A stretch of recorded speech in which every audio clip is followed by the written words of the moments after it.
Generations Bank has been serving the financial needs of the Finger Lakes region since 1870. Generations combines the best of modern banking with dedication to the local community. Visit them at mygenbank.com. Generations Bank, member FDIC, and equal housing lender.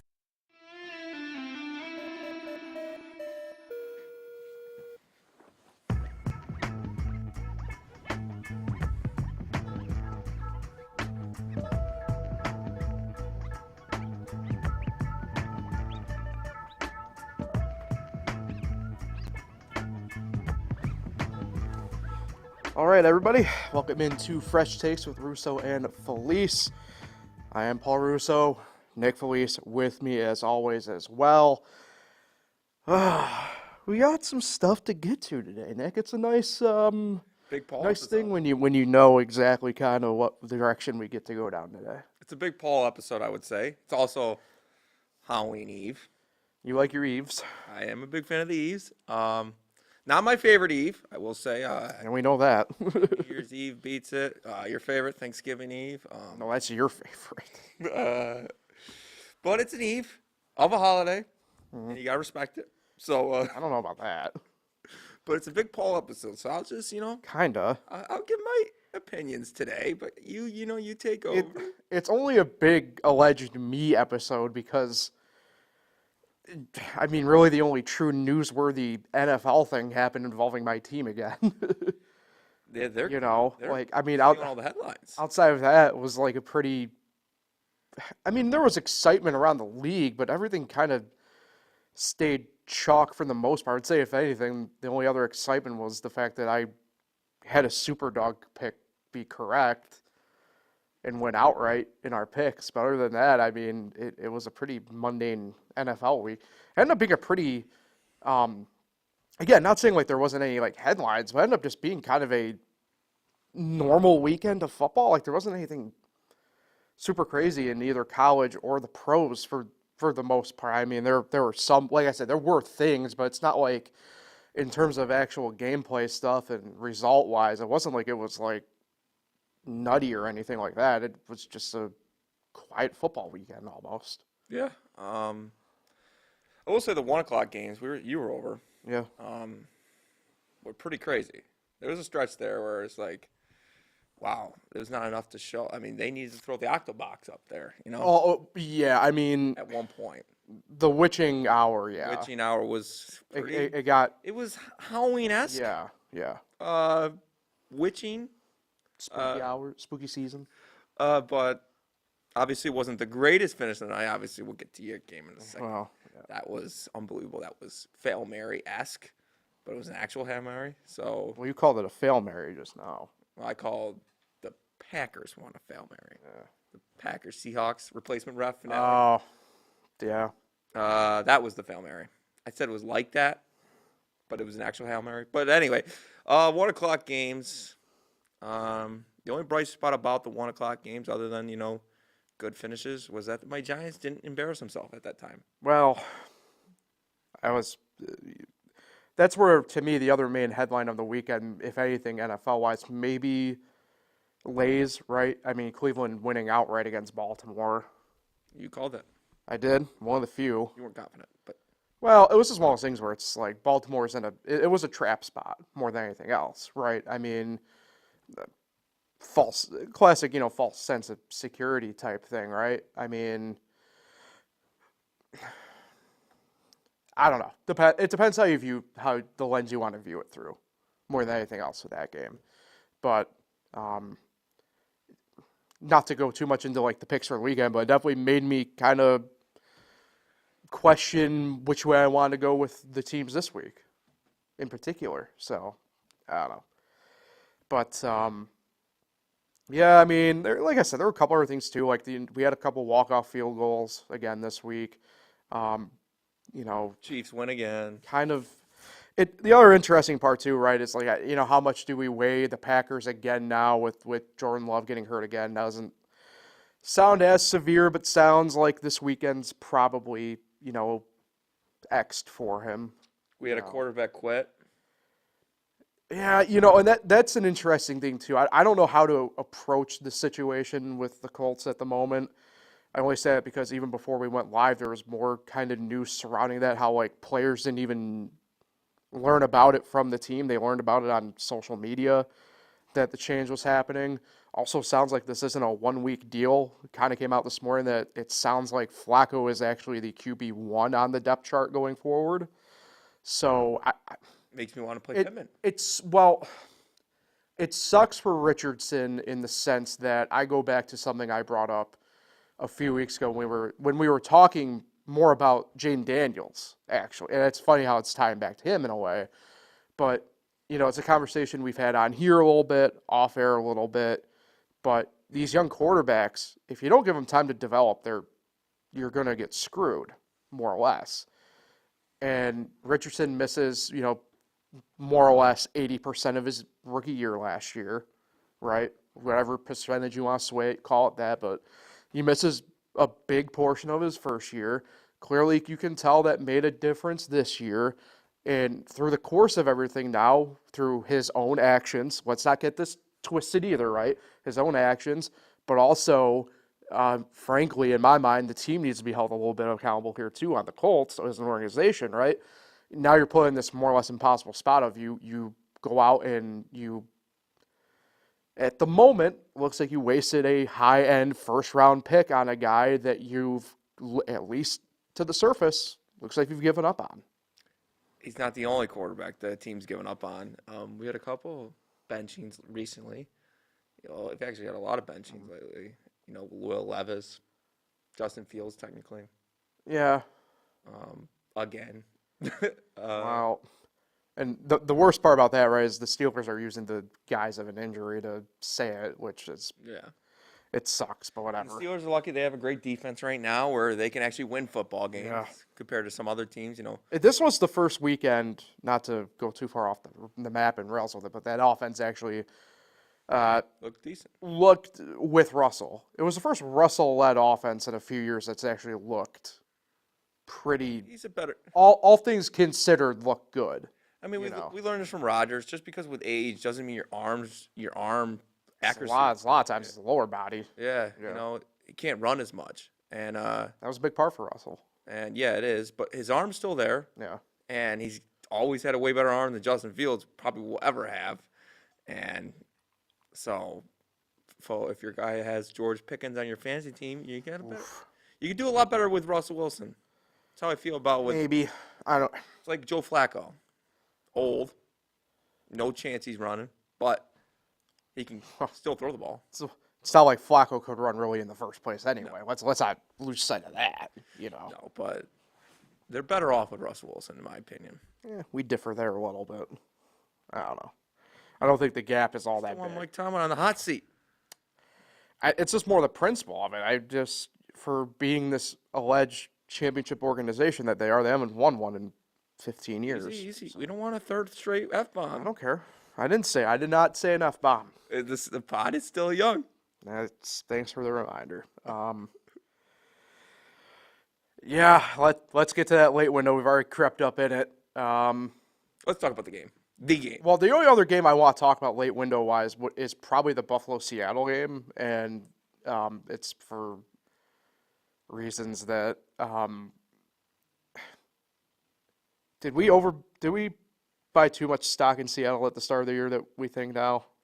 I think a hair. Not as much as we bought into the Patriots. That's a fact. Yeah. But maybe a little too much. I hate to say it because my brother is a Seahawks fan, but I think they need to start looking for a new quarterback. Yeah, I mean, well, it's interesting because they do have Sam Howell there technically as QB2. It's true. I don't. It's They're tough. Very loyal to Geno, though. The tough part with Geno is he's the classic, and there's nothing wrong with it. I need to preface it with that. There's nothing wrong with what I'm about to say. He's the classic guy. He's not going to lose you football games. He's not going to win you them either, though. No. And for Buffalo, they just knew. I mean, Buffalo's an interesting team, and we probably haven't discussed them as much as we really should this year. But the AFC just as a whole is a really weird conference at the moment to get a good It's grip terrible. on. Because, right, I mean, we've talked about it enough. Like, Kansas City, right? Credit where credit's due, undefeated. But they haven't looked good in a lot of the games. Even this weekend, they didn't look great by any stretch against the Raiders, right? Buffalo's had a couple what I call really head scratchers of losses where it's, like blowout to Baltimore the way that they did. It's gonna happen. Right. If there is anything, though, the Bills have at least looked consistently good more times than not. Like, I mean, that defense is legit.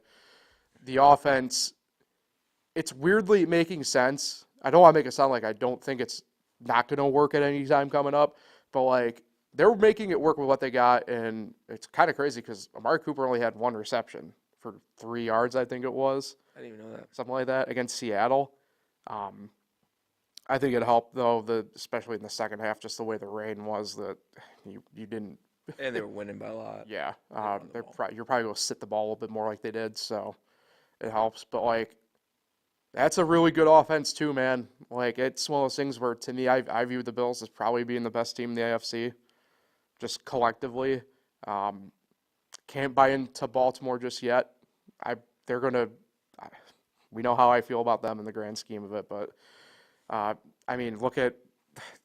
to be fair, you just look at the loss to Cleveland. It should tell you why I'm very skeptical of them. Yeah, but football is a game of inches. Sure. Kyle Hamilton catches that interception, the game's over.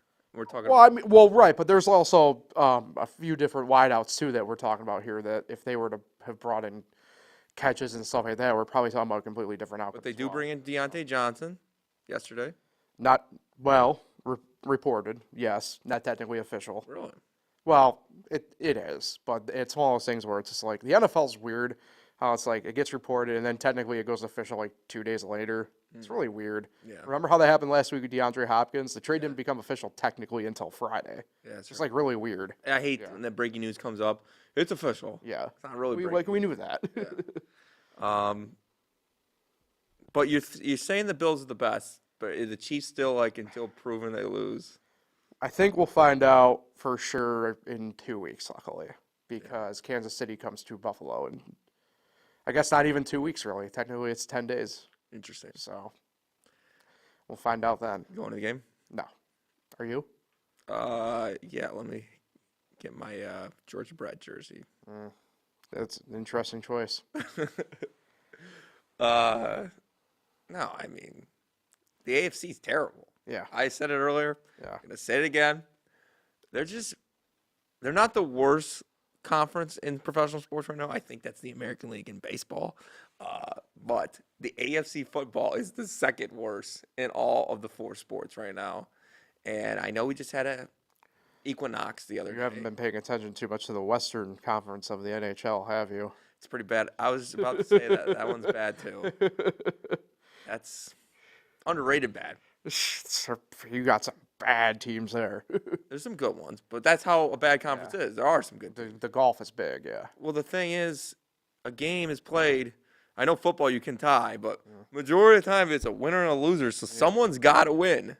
Mm-hmm. It's like when ACC basketball play starts getting, they got to beat up on each other. That's who you're playing. So, I mean, and the thing is, they could just, they're what, 8-0 now, Chiefs? 7. They're just gonna, they're like the Patriots, the same dynasty. You get to that, you get the home field advantage. You're already in the second round. You're gonna play some mediocre team, either a team that's on the rise or a team that's about to fade. My only pushback there is that the Patriots never messed with the formula that they had. The Chiefs have. Like, they let Tyreek go. They thought they could do it without him, and they have been. But, like, I mean, they had to go out and get a wide receiver mid-season this year. So clearly even they know as an organization that they aren't where they should be. Yeah, it's true. You know? It's just, yeah. You didn't really see that out of the Patriots during the runs at all. They didn't really mess with the formula mid-season especially. Just seems to work, though, with the Chiefs. Andy Reid. No, I don't disagree. They're more consistent, to be honest with you. Patriots would go a couple years without winning a Super Bowl. The Chiefs, man, this is just straightforward. Yeah. AFC, I think, was tougher back then, though. AFC's not as tough as it was when the Patriots. Well, I mean, you inherently had You had Big Ben, you had Peyton, you had Peyton and Ben. and Philip Rivers would give them games. Well, really, to be fair, it was more Baltimore at that point, actually, too, though. Not so much the Chargers. Yeah. You But know. unfortunately, The thing about the Ravens were the only ones. I mean, depending on what lens you want to view it through, but Joe Flacco's the only other quarterback in that run of Tom and Peyton and Ben to have won a Super Bowl out of the AFC. unfortunately, I think Josh Allen could be like Phil Rivers, where he's that guy. I mean, contends with him. I just realized this too. If you want to go even further back, it was Baltimore still with Trent Dilfer, technically. Yep. So, like, what's that tell you about the AFC? I know. Maybe. AFC's been like this for years. Yeah. It's just 3 teams just go on runs. Pretty much. And if you want to count Joe Burrow, Bengals. Nah, well, I forgot about that, but they didn't win, They didn't win. you know? But, I mean, during the Brady, Manning, Big Ben run. Well, I'd say that's definitely more in this current era of Mahomes. Burrow is, yeah. Mahomes are really the only one out of the AFC anyway. And the NFC's always different, it seems like. You'll get your Seahawks for a couple years. You get your Eagles a couple times. Giants, a couple times. You won't get Washington, but, they're there. You're goddamn right. You won't get Detroit because they never go. Maybe this year. This year's different. This year's different. You've had Tampa Bay a couple times, Giants. Won't be the Cowboys because, obviously, for obvious reasons. Saints. Saints have been there. The whole division's been there, right? Yeah. In some way, shape, or form in our lifetimes, yeah. And you got the NFC North, never goes. Green Bay once. Chicago way back in the day once.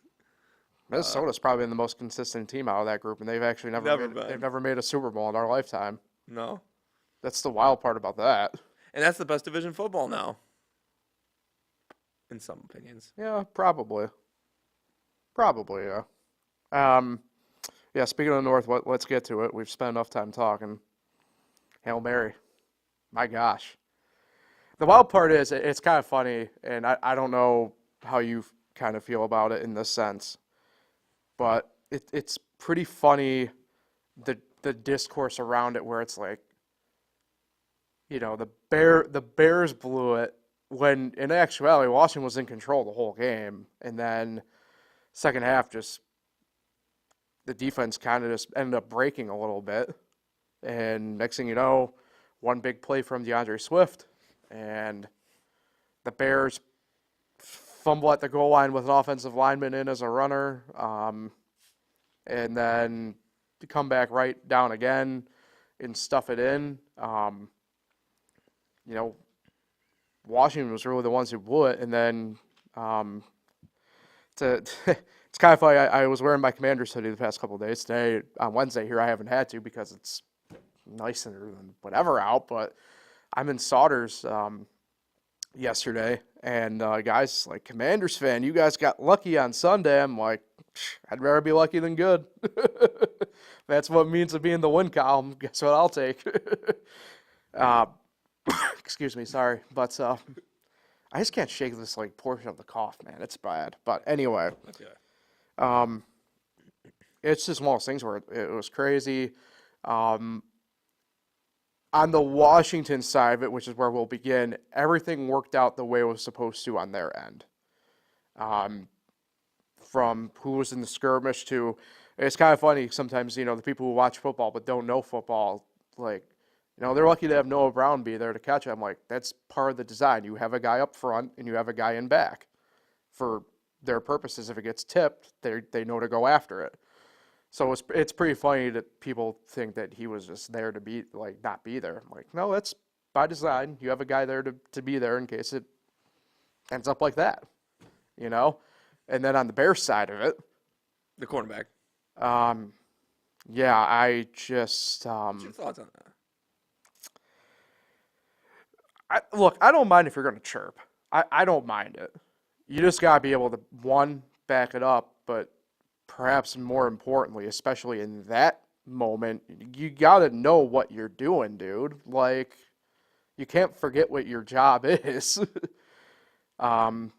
It's just crazy. It took him like 3 seconds to realize the play was going on. Well, yeah, but it's also one of those things for me too, where it's like, and I know I'm not the only one who feels that way. I got friends who also feel this way, who have actually coached pretty high level football, who also feel this way. But like, prevent defense is like the worst because of just stuff like that. Because like, in all honesty, if Jayden Daniels didn't want to necessarily throw it deep in that sense, or if he got more bull rush than he did at the line, he could have just dumped it off to one of the receivers, and then you're just kind of hoping and doing the, I don't know if you necessarily have to do the lateral game, but you're going to be doing some, playground, backyard BS football. And, maybe to a degree, that's what a tip drill Hail Mary is anyway, but like,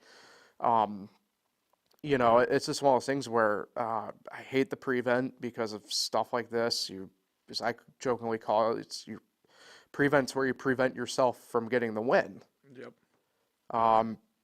No, it's just part of that too is probably just personal preference. I've always been a guy who, mind you, my football coaching experience only runs to college football, on video game form. But, personally, my perspective on it is I always prefer having 4 guys up at the line no matter what. And if you're going to have to tail back and do stuff like that, I usually still would keep 4 in the box in some way, shape, or form. That way, you look at the Bears, what happened with them. They end up with one of their D linemen on the ground because of a pancake block from the Washington line. And, the other offensive linemen are able to either double team or, just kind of keep enough at bay because as a defensive lineman in that situation, you're supposed to go, but the same token, you're also still trying to contain the quarterback, going back to what I brought up about if he thinks he has a better shot just scrambling with the ball, he's going to do it. And the thing about Hail Marys, it's crazy. People forget about Hail Marys. Quarterback needs to run around. Yeah. Because they got to get down there. Daniels dropped back. Now, also, why would this is the wild part, right? Because like Daniels dropped back like 15 yards, more or less. Why were there some Bears defenders at the line just sitting there at the line of scrimmage? You want him to run. Go get him. Go pressure him. Well, I kind of mentioned that with the defensive lineman, right? Like you're pressuring, but your main purpose in that spot is you're trying to more or less keep him contained as best you can in case he does split off more than he's going to already. But that goes back to what I said, right? Because at that point he might just leak out and say, if I got nobody necessarily down there, might as well go. Then the laterals could start. Right. But here nor there. Also, what a throw. It was pretty good, all things considered, right? Kind of funny that Romo was just like, do you bring in Mariota here? I would. He's got not as hurt, and we know he's got maybe a better power. I'm like, what the hell are you talking about? Like, you've not been paying attention to what he's done all year? Like the 30-yard line. Yeah. And he made it 3 yards short of the goal line anyway. That's it. That's what, a third air time wise, right? It's about a 50 plus 20, subtract by 3, about a 67-yard via the air pass he had, but technically viewed as armor at his best on the tip pass. On the tip. Yeah, it's kind of funny. I get what people mean by you're supposed to go like that with it, but if you're one of the guys who's coming in off the side, like you may not have the option of being able to do it like that. So at that point, your best option is actually, in a sense, trying to get it. Now this is where he messed up. He had it more flat. When you look at it, right, he had it more flat, but he had the right idea because if you know you can't get it like that and you're towards the back end like he was, you're better off kind of getting it at an angle like that where it's back.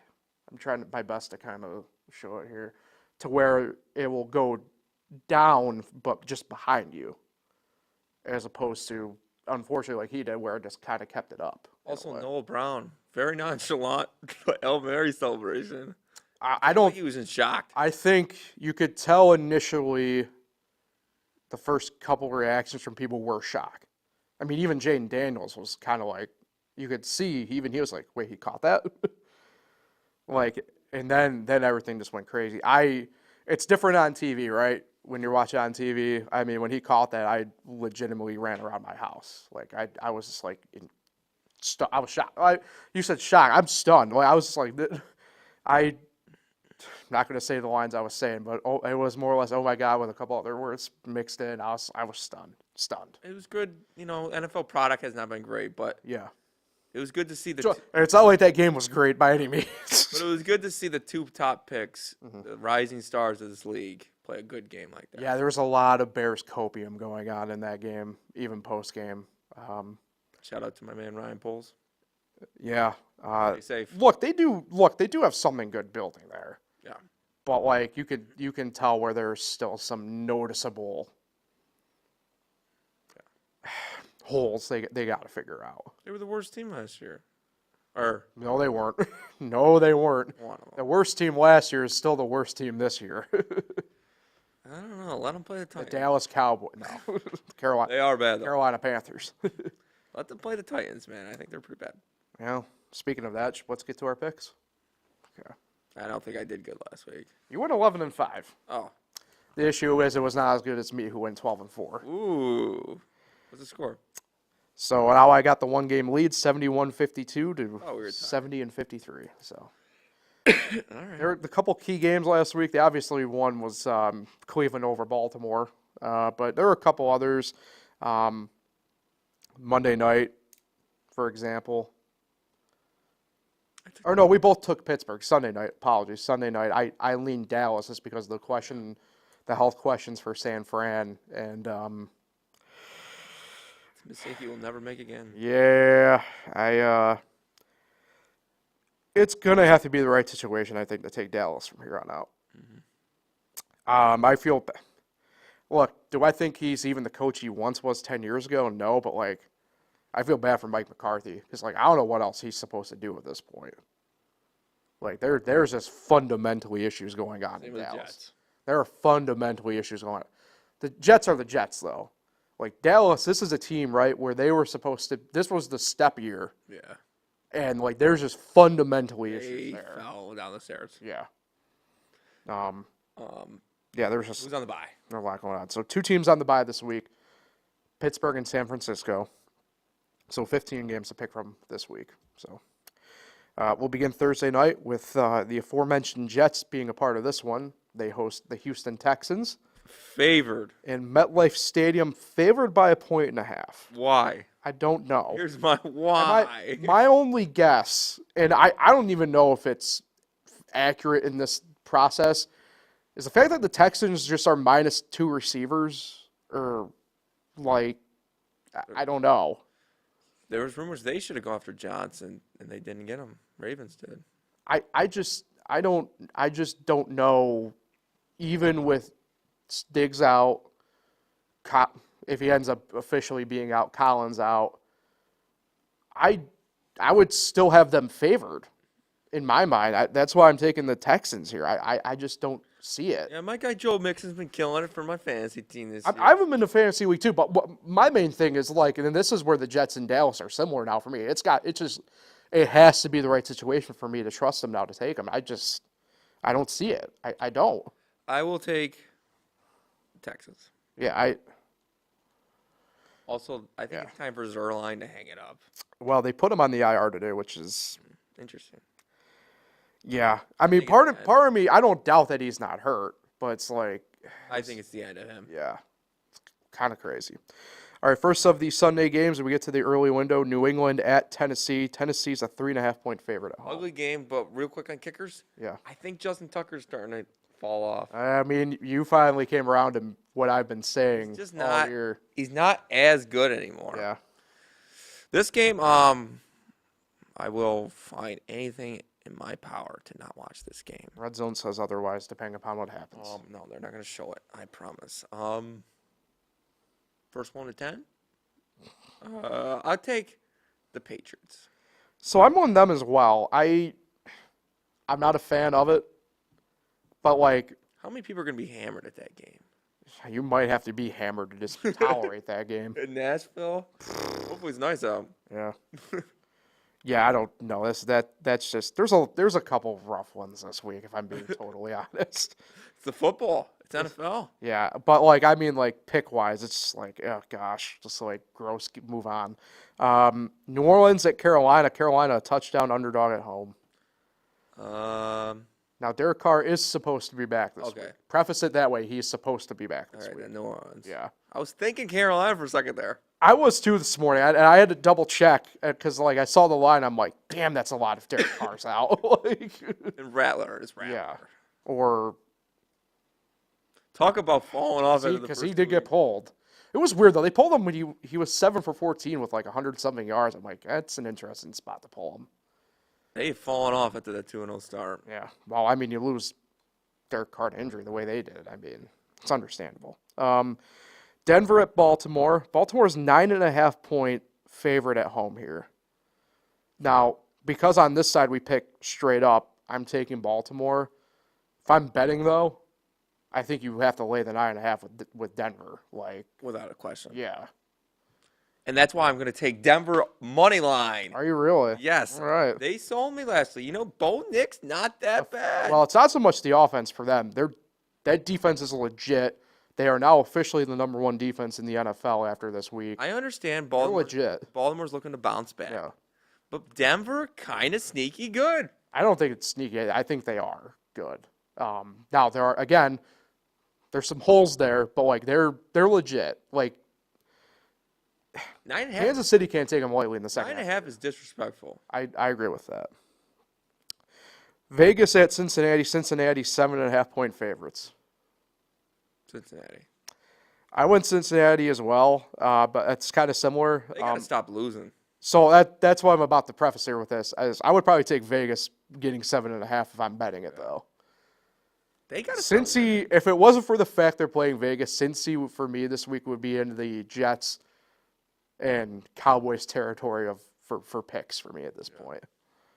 But when you're playing a team that, I mean, they're pesky enough, they actually might do it. But I'm taking Cincy, so Max Crosby does not want to get traded. I don't think he's going to. Next Tuesday is, I think, the deadline, right? So Something like that. all right, the Chargers at Cleveland. Cleveland is a 1.5 underdog at home. Jameis Winston, baby. Give me the Browns. Yeah, I'm running the Browns back to back on Chargers this one. suck. I don't know if they suck. What's the Okay, word? they kind of might suck. You got me can't there. find another word. It's not like Cleveland's all that much better in that sense, Oh, though, but it's a either. new look Cleveland now. Oh, now you come around to what I said last week, and last week you called me an idiot for it. Miami at Buffalo. Buffalo 6.5 point favorites at home. Buffalo, but it's going to be a close one. Ooh, I think Buffalo steamrolls them if I'm being Really? honest. With Tua? Yeah. Things aren't great in Miami right now. I don't know. It's pretty nice weather, though. Well, they aren't playing in Miami. Now it's supposed to be decent. Don't get me wrong, but Well, like, I mean, they ain't playing in Miami. if they do have a Tua statue, I hope it looks like him. Oof. Oh gosh. Sometimes the jokes write themselves. All right, Dallas at Atlanta. Atlanta's a 2.5 point favorite. Atlanta. Yep. I think it's going to get messy. Yeah, I went Atlanta here too. Like I said, can't trust them. It's in Dallas, right? No, it's in Atlanta. No, it doesn't matter. No, that's true. All right, last of the 1 o'clock window. Washington at the G-Men, the Giants. Giants are 3.5 point underdogs at home. Well, I don't think we're going to play our game. I think we're going to agree on this one. I'm going to take Washington. Yeah, this might be the first time in a couple of years I've done this. I'm taking Washington as well. Thank you. I'm sorry, Nick. No, don't be apologizing. This is the game that got you Chase Young, so That is true. That and is true. Where is he now? He's a New Orleans Saint, and have you seen his headshot by chance? No. I'll show you it after the podcast. I wish I had the ability to just kind of do it right now, but I just don't. So That's crazy. We both wanted him, and we lost that game Yeah. last week of the season. He was good. it was a fun 5 minutes. Him All and right, let's get Heineke, man, that was let's good times. let's get to the late window. 4 games in the late window. Chicago at Arizona. Arizona's a 1.5 favorite at home. Bounce back. Bears. Give them to me. Perhaps this might be the Y game here. I only say that because of the remaining games. I'm going Arizona here. I don't know the remaining games, so I'm going to do it anyway. Why, Paul? Better vibes and momentum at the moment coming off of last week. I know what you're saying by rebound, but part of me wonders, especially with a lot of the talk around Eberflus again, what that vibe is like this week. So I think he's going to get fired. I don't disagree, I think he's done a decent job. But I think this is a pretty big indicator of how the Chicago team's actually built this week. Good pizza, though, Chicago. Yeah, true. Also, battle of former 2 Chicago football teams right here. So, and one, current, but old battle of Chicago. Anyway, Jacksonville, Philadelphia, 7.5 point favorites. I'm taking Philly here. Taking Doug Peterson revenge game. Wow, really? Yes. I think Nick Sirianni thinking, oh, the vibes are good. He's going back on that hot seat after this week. I thought me and you were going to be lockstep in those final 5 games, if I'm being honest, and I guess not. So Doug Peterson revenge game. All right. Give it to me. Rams at Seattle. The Rams are a 1.5 favorite on the road. Rams. Yeah, I went Rams too. But it's Puka. It's the fact that it's Puka and Kupp are both back, and yeah. We can't get that Mariner. We can't get that Seahawks stock back. Yeah, it's tough. If I'm going to lose my house, I'm going to go down swinging. Detroit at Green Bay, the last of the late window. Green Bay is a 3.5 point underdog at home. I think we're going to disagree on this, too. Really? Give me Lambeau Field, man. Wow. Taking Green Bay. Jordan Love's going to play. He's tough enough to play. I went Detroit here. I figured we'd be lockstep here, and since I said that, and then the 3 games since we only have agreed on the 1. You don't come into Lambeau and beat my guy Jordan Love. Okay, fair enough. All right, Sunday night this week, Colts at the Vikings. Vikings are 5.5 point favorites. Why is this game the Sunday night game? Because it was too late to flex out. I mean, they got to be banking on Jonathan Taylor, something like that. But Give me Minnesota. Yeah, I'm going Minnesota as well. And then Monday night this week, Tampa Bay at Kansas City. Kansas City, 8.5 point favorites. It's a Super Bowl rematch. From a couple of years ago. Kansas City. Yeah. Agreed. Those creamsicle jerseys, though. They're nice. All right, let's get to college football here quickly. Let's begin with Notre Dame not being American and just creaming Navy. The hell, Nick. Well, we're about to ruin the Army's dreams, too, later this season. That's true. Jokes aside. 6 turnovers? Jokes aside, Navy, you want to talk about getting caught on the weird end of a stick, too. They go unranked now. And did you see the team that by position replaced them? Memphis. Guess who Navy beat earlier this year? Memphis. So, look, not the greatest showing by Navy, obviously, by any means. But to get more or less replaced with the team you beat earlier this year by the same amount of possessions that you just got beat by is kind of crazy, if you ask me. Hey, it's nice that Notre Dame actually won a MetLife and not the Giants. But as a road team. According to Pat McAfee show today, the guy with the cowboy hat, I don't know who any of those people are. he says there's 25 teams mathematically alive for the college football championship still. Okay. Obviously, Notre Dame's one of them. Syracuse could have been. But, you know what happened on Thursday. Yeah. It was a rough weekend for the New York teams in Pittsburgh. But, Giants. Oh, that's right, yeah. Well, my brain's sitting here going like, the Pens didn't play any of the New York teams. Monday was just my brain literally was like there, and then I'm like sitting there going like, I don't think anybody from FCS played Robert Morris or anybody like that. Monday was a rough night for New York sports yeah. to begin with. But, no, good win for Notre Dame. 4 more to go and we're in. Yeah. I would think. We moved up to 8. Yeah. AP. It helps too that it sucks that you view it through this frame. It's not like I don't think any one of us weren't viewing it through this frame. It's just that now because it's the hot button issue, it's whatever. I think it helps that A&M has looked good and has continued to win. Maybe look good's not the right term, but like as long as A&M kind of keeps winning, I think that helps Notre Dame's case. So That's the big key. because unfortunately for them, Northern Illinois has fallen off bad. Yeah. I don't want to make it sound like that loss was anything worse than it was anyway, but like, I mean, if Northern Illinois was still in contention in the MAC, it'd be one thing, but like they aren't anymore. That you can't make any excuses. That is just a bad loss.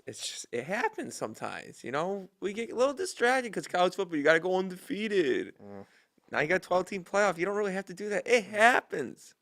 They didn't show up that day. And they're a different football team than they were in that Northern Illinois game. I know. I don't disagree. The Texas A&M ones, they're a different football team. I don't know if they could beat Texas A&M right now. There's very few teams I think in the country. If looking at it from this side of it, there, right? Like I think there's very few teams that could beat A&M straight up right now. Like they just got things going the right way right now for them. Yeah. Now that being said, I don't know if they're necessarily like a top 10 team in that sense, but like the way it is right now for them, like momentum's a real thing. Like it is. And you still got probably like 7 SEC teams still in the hunt for this playoff. So And I don't know about that many. I think Pat McAfee show had 7 or 6.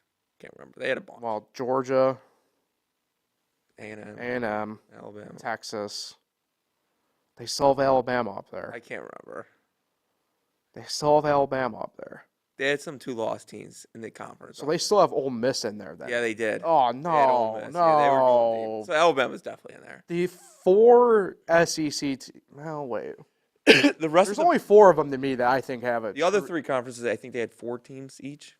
The only 4 in the SEC to me that I can see making it right now.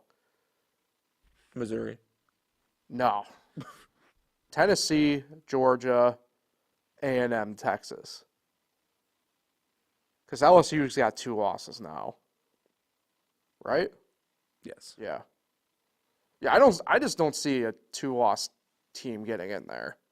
The way the SEC operates. That's true. That's just me. But I don't know. Crazier stuff's happened before. I mean, the ACC's got a case for at least 3 of them. SMU, Pitt, Clemson. SMU, Pitt, Oh, Miami. Miami too. Yeah, I thought there was 4. Yeah. Obviously, they're not gonna get all 4, but I wish there was more eyes on. It's crazy I'm supposed to say this. So out of context-wise, this is going to be funny. I wish there were more eyes on Duke. Now they're a 1-loss team, but they probably shouldn't be unranked, if I'm being honest. yeah, This is where there's like you mentioned the SEC thing. Not that this is like a new thing just this year. But like, this is where there's like a very clear SEC bias. Like the SEC is very top heavy. Very top heavy. it is. Now, not to make it sound like the ACC is a more balanced conference, but I mean, I like, for example, I would like Duke's chances up against Ole Miss, LSU, Bama, if you're counting all those teams still in the college football And they might get that shot in the chance. bowl game. So that's all I'm saying. You know, I don't know. I don't know. I hope Notre Dame wins out, and I got something to really root for in that playoff. Yeah. And a home playoff game in Notre Dame. Be crazy That's the one round I'm really looking forward to. on True TV. Yeah. That's interesting. But I'm really looking forward for that round. And it's going to be the first weekend of bowl games. Then they take a bye. Yeah. That's a bye. And then it's quarterfinals are on New Year's Eve weekend, whatever. And then everything's pushed back to like March or something. Yeah, kind of. Pushed back. But Let's get to our picks. let's do it. You were 5-0 last week, Nick. I was 0-5. Tough week against the spread. Yeah. So I'm 21-26 now. You're 33-11. Nice. That was a big win. Yep. Rough games to pick from this week overall. Not gonna lie. Only a couple head-to-heads ranked wise. Other than that, there's a lot of teams in the grand scheme of it on an off week this week. I'm not saying we scraped the bottom of the barrel, but like, if we were to go into this game a couple weeks ago and you told me that I was on the sheet, I was going to have the world's largest outdoor cocktail party as a game this week, I would have laughed at you, but here we are. So, first one, though, number 4 Ohio State at number 3 Penn State. See you later, Penn State. Yeah. Might be a different story if I knew Drew Aller was going to play. We don't know that for sure. I think it's a different story if you play that Penn State game at night instead of noon. Yes. It's I also scary agree with that. at night. Also agree with that. Noon? I'm giving Ohio State a chance. Yeah, I'm going Ohio State. It pains me to say that, but I will say a whiteout at a night game at that stadium is scary. yeah. Virginia Tech at Syracuse. Nice. Syracuse, a 4-point underdog. What? Yep. McCord bounce back game. They only have 2 pick six in the first half. Jeez. Syracuse wins though. I like that. I'm going Cuse as well, baby. You going to the game tonight? I'm still thinking about it. I doubt it, but probably not. But it's on the table. Survivor night. I mean, tickets are cheap. It's very cheap. Yeah. Minnesota at number 24, Illinois. Illinois is a 3-point underdog at home to Minnesota. Don't like it. Illinois. I went Illinois too. This doesn't bode well. Last week we had the same picks. I was fading, obviously against the spread. You were head-to-head, so I'm not liking this so far. Yeah, we'll be all right. For my deal. Florida at number 2, Georgia, the world's largest outdoor cocktail party. Georgia's 16.5-point favorites. Oh, man. Florida, how they doing? Better than they started. They have a tough schedule, too. Yeah. Especially at the end. I'm taking Georgia. Yeah, I'm going to UGA as well. Just give me the win here. And then number 18, Pitt at number 20, SMU. SMU is a touchdown and a half favorite. Good game. 7.5. Pitt had Larry Fitzgerald. SMU had the death penalty. I'll take SMU. I'm on SMU as well, but not for those reasons. It's because, again, another quarterback health issue here in these picks. Pitt's one of them, so True. I'm going to go up SMU, who escaped Duke in overtime, double OT Shout out Duke. in Durham last week. But that's a good SMU team. We ain't gonna be That's a good Pitt team as well, by the We way. ain't going to be shouting out Duke much in college basketball because I'll save the swearing for after the show. Well, luckily college basketball starts next week. Last thing before we get out of here, World Series. Been, depending upon how you view things, not great so far. For you. Well, even Game one was very good. but even the baseball fan in me, right? Like, you don't want it to go. You don't want necessarily a sweep. Like, Hey, you know, and it didn't, right? But like, even going into tonight, as a Yankee fan, as even like a baseball person, it still doesn't feel like the Yankees have a shot, you know? I think you're wrong. Okay. I'm not a Yankee guy. But I'm aware of that. as a Yankee fan, I think you should be very optimistic about the rest of the series. You got the win that I think yesterday's was the hardest to get. Here's why. Okay. You got Garrett Cole on the mound tonight. You get this win, you send it back to L.A.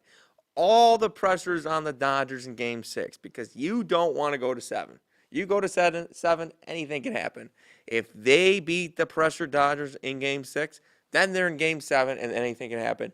And Dave Roberts is in the building. We all know about Dave Roberts' steal in Game 4 of the 2004 ALCS. And I think the opposite could happen. I think it could happen. I don't believe it's going to happen. But it could. Optimistic? You should be optimistic with that win last night because you got Garrett Cole on the mound tonight.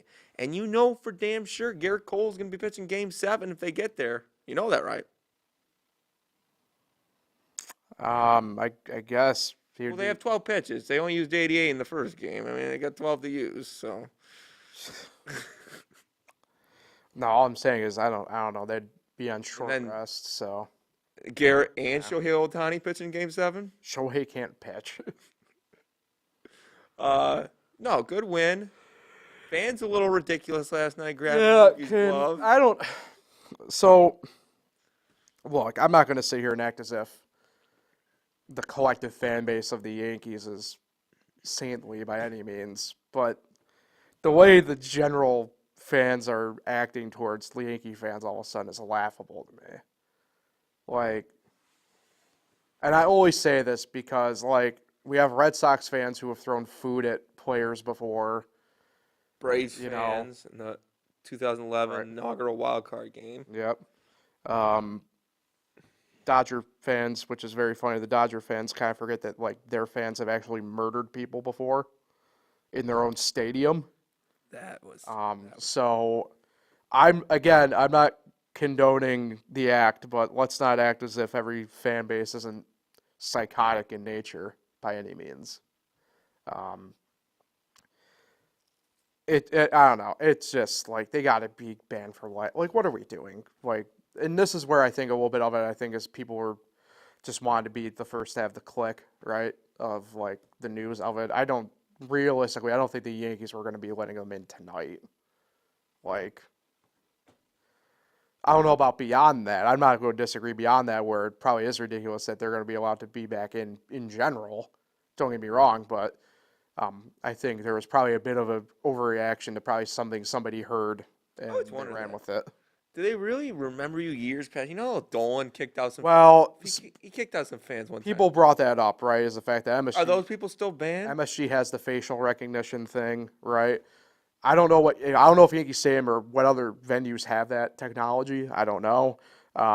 I'm going to assume it's probably more than we even think, just in the grand scope of it. Not to sound like that guy, but, like, if you've been in a casino before, they know who you are. Yeah. Let's just say that they have had that technology for years. All I know is with this, and this is just the background, and you know this because of your background technically, if they are in the place, they get through and they get caught. I mean, they get arrested for trespassing and stuff like that. I mean, I know it sounds very mundane and lax, but, like, outside of the facial technology, and even then, who knows how good that actually technically is in that sense. I mean, it's the only way I think you would know if it's them is if they were to buy tickets online and use their actual names, and even then, I'm guessing, it doesn't take to be an evil genius to not use your real name when you buy tickets. So That's just crazy. They grabbed his glove. That's worse than Bartman. Oh, to me, the worst part of it actually isn't even that, which is kind of crazy. But, like, I think it's the second guy who was grabbing Mookie's arm. Could hurt. Like, yeah, like, I mean, which is crazy. Like I said, the fact that we had two different acts going on amongst two different people, and we're trying to be semantic about which one's worse. And he still caught the ball. Yeah. Oh, excuse me. God, caught me mid cough. Yeah. Yeah, he still caught the ball, which is really incredible. Yeah. It's gonna. Maybe that's the Dave Roberts steal. No, see, but this is where I hope it isn't, because, like, there's already people glorifying them, and I can't. Yeah, just a bunch of drunk idiots at the game. I don't think they were drunk yet. I think they're just idiots. Yeah, and somehow got those seats. Paid a fortune. I guess they're season ticket holders, so they had those seats more or less locked in. So yeah, I don't know. Interesting. They're known now. It sucks because that's what the series is known for right now, is this Mookie Betts play. It's kind of fan interference, period. Yeah. Think about it. Yep. They had the incident out in L.A. too. And then Freddie Freeman's just doing something historic. Dodgers, as long as they hold out to win, which I think they do. I mean, he's got to be MVP, right? Like, Yeah. I mean, it's not even. I think he's got a shot. Question. I think if the Yankees come back and win the series, he's got a shot to win MVP as a loser.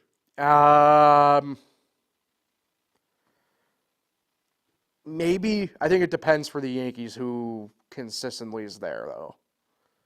Because if they come back, it's either going to be Juan or Giancarlo who probably do it, and then there's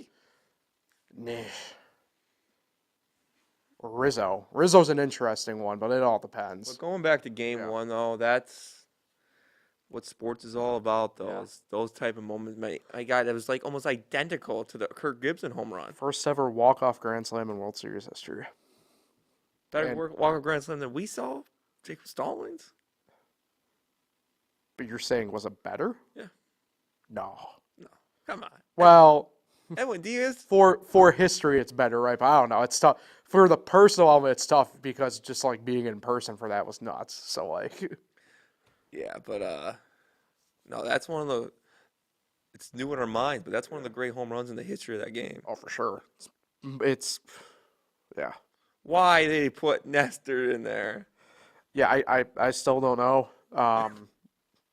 Tim Very Hill. similar. Me and Matt mentioned this. Just Tim Hill. I mean, come on. Very similar to Game 1 of the 2022 ALDS when the Mariners took out Yeah. Seaball and put Robbie Ray in there against Alvarez. That's the one everybody's kind of going back to. I think it's, the decision for me is really close. Weirdly, I view it closer to 2020 when Cash pulled Snell. Yeah. I know it's opposite, right? Because one's being put in and one's being pulled. I just think from a momentum shifting event, I liken it more to that than the Robbie Ray one. Yeah. 2 pitches, 3 batters, game over. Yeah, there's a lot of interesting stuff too. Like I wish, and this is where people just don't understand enough about the game in my mind. Like walking Mookie's the right move at the end of the day, because that run doesn't matter. Freddie Freeman had done Because crap. for one, Mookie's run doesn't matter, right? And Freddie, which we've forgotten now because he's doing what he's doing, Freddie's essentially playing on one leg still. Yeah. I mean, that ankle injury that he has is bad. Like, it's crazy because he also led off game 1 with the, well, he didn't lead off game 1, but he led off the offensive attack in game 1 for the Dodgers with triple. It's just baseball's baseball, Nobody's sitting now. No. Except one person should be. Really? You're gonna sit. Shohei shouldn't be playing. Oh, I thought you were going Judge. No, but Shohei shouldn't be playing. What's all this Judge hate? I don't know what's going on with that. Now personally, I would move him down in the lineup, but I don't know. Shohei should probably be sitting though. I would have Judge probably batting 5th, if I'm being honest. Move Stanton to 3rd, leave Jazz in the cleanup spot. Lineup should be out soon.